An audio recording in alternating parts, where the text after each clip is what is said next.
অবশেষে মুখ খুলেছেন আন্তর্জাতিক অপরাধ ট্রাইব্যুনালে মাওলানা দেলাওয়ার হোসেন সাঈদীর পক্ষে সাক্ষ্য দিতে গিয়ে নিখোঁজ হয়ে যাওয়া সুখরঞ্জন বালী। বাংলাদেশের আদালত চত্বর থেকে গুম হয়ে কিভাবে ভারতের কারাগারে পৌঁছেন তারও এক লোমহর্ষক বর্ণনা দিয়েছেন তিনি।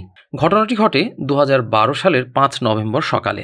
অপহৃত হওয়ার পর তার সাথে কি ঘটেছিল বাংলাদেশ সংবাদ সংস্থার সাথে বিস্তারিত আলাপে তার একটি বিশদ বর্ণনাও তুলে ধরেছেন এই সুখরঞ্জন বালী।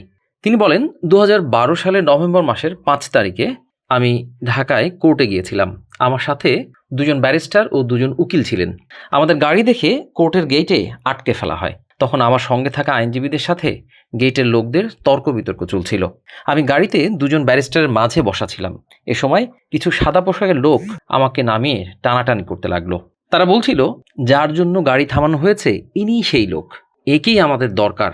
সেই লোকরা আমাকে গাড়ি থেকে নামিয়ে টেনে হিঁচড়ে ৫-৬ হাত দূরে অপর একটি গাড়িতে তুলে আমার চোখ বেঁধে ফেলে এবং একটু পরে গাড়িটি ছেড়ে দেওয়া হয়।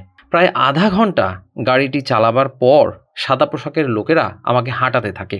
এ সময় আমি নিচের দিকে নামার মতন কিছু একটা অনুভব করি।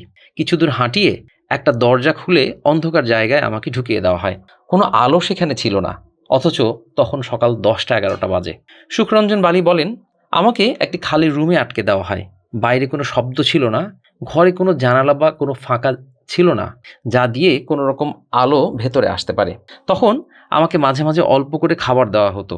সেখানে কিছু লোক যারা আমাকে খাবার দিত বা পাহারায় আসতো তারা নীল রঙের পোশাক পরা থাকতো।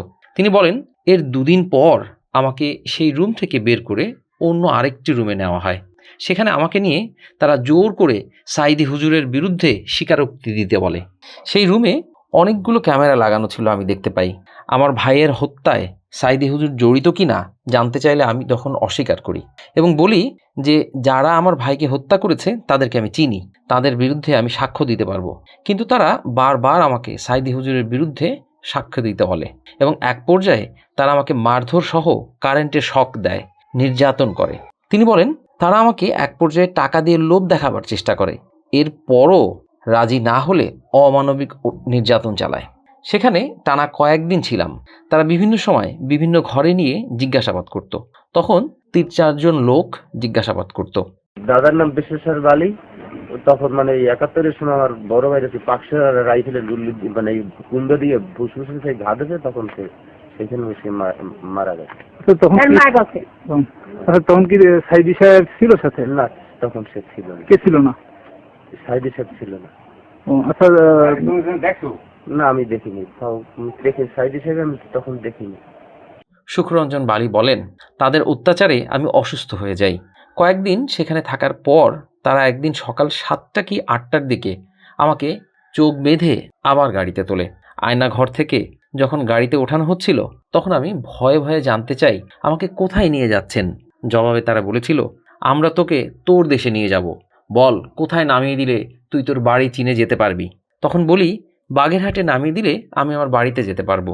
সারাদিন ধরে গাড়ি চালাবার পর মাঝে একবার ফেরিতে ওঠানো ও নামানো হয়, সেটা আমি অনুভব করতে পারি। তিনি বলেন, এক পর্যায়ে আবার গাড়ি চলতে শুরু করে।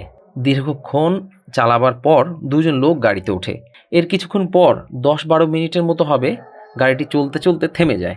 এ সময় গাড়ি থেকে আমাকে নামানো হয় ও চোখ খুলে আমাকে সামনে এগোতে বলা হয়। সুখরঞ্জন বালী বলেন, জায়গাটা বাগেরহাট কিনা সেটা আমি বুঝতে চেষ্টা করি। আমি বুঝতে পারি যে ওটা বাগেরহাট নয় এবং স্পষ্ট দেখতে পাচ্ছি সামনে বিএসএফ। এটা বর্ডার এলাকা। সেখানে যারা আমায় নিয়েছে কান্না করতে করতে আমি বিএসএফের হাতে তুলে না দিতে তাদেরকে অনুরোধ করি। আমি বলি, এদের হাতে তুলে দিয়েন না। সুখরঞ্জন বলেন, আমাকে নেওয়া গাড়ির লোকরা জোর করে বিএসএফের কাছে দিয়ে আসে আমায়। এ সময় আমি দেখতে পাই গাড়িতে ৬-৭ জন সবুজ পোশাকের পুলিশের সাথে ২ জন বিজিবি সদস্য আছেন। তখন আমি বুঝতে পারি গাড়ি থামিয়ে যাদের নেওয়া হয় তারাই বিজিবি। সুখরঞ্জন বলেন, বাংলাদেশের একজন নিরপরাধ নাগরিককে রাষ্ট্রের আইন শৃঙ্খলা রক্ষাকারী বাহিনী আরেকটি দেশের রাষ্ট্রীয় বাহিনীর হাতে তুলে দেয় কেমন করে?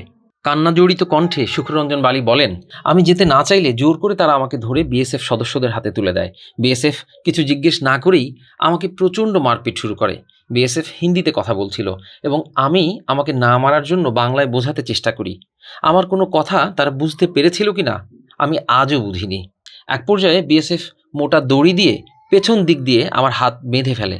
হাত বাঁধার সে দাগ আজও স্পষ্ট। সুখরঞ্জন বালি তার উপর নির্যাতনের বর্ণনায় বলেন, মোটা লাঠি দিয়ে বিএসএফ মারতে থাকে। এতে ডান হাতের কনুইতে প্রচণ্ড আঘাত পান তিনি।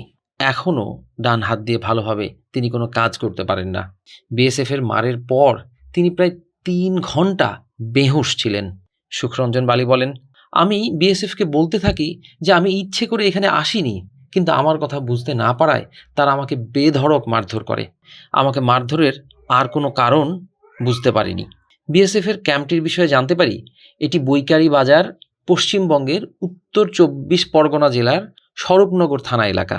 এরপর বসিরহাট জেলে আমাকে 22 দিন রাখা হয়। সেখানে একদিন আমাকে কোর্টেও নেওয়া হয়। এরপর আসা হয় দমদম জেলে।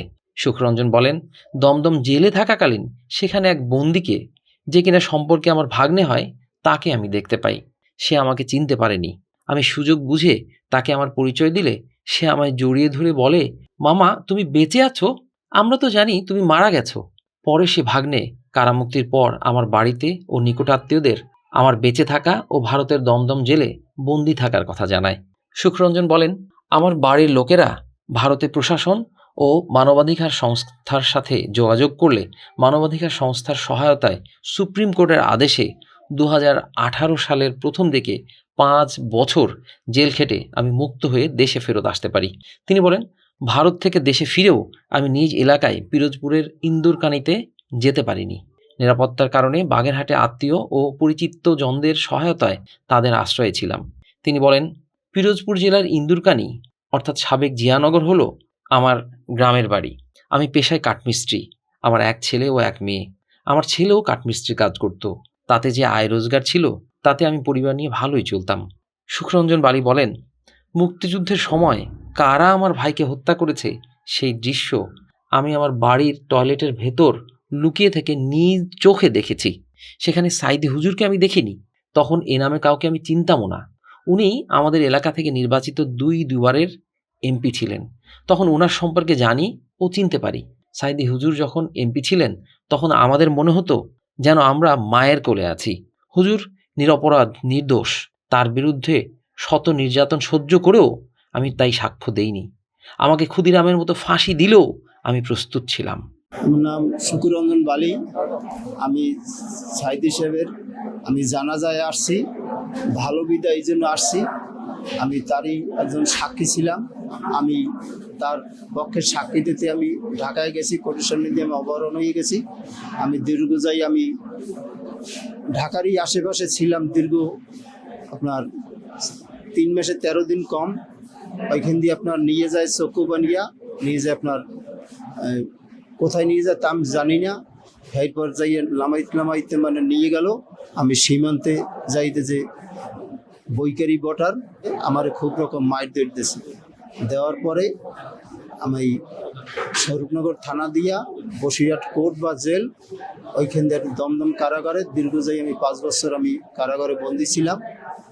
সেইখান দিয়ে অবমুক্ত হয়ে আমি আসার পরে আমি বাংলাদেশে আছি, মানে খুব ভয়াবহ ব্যাপারে আমি আছি।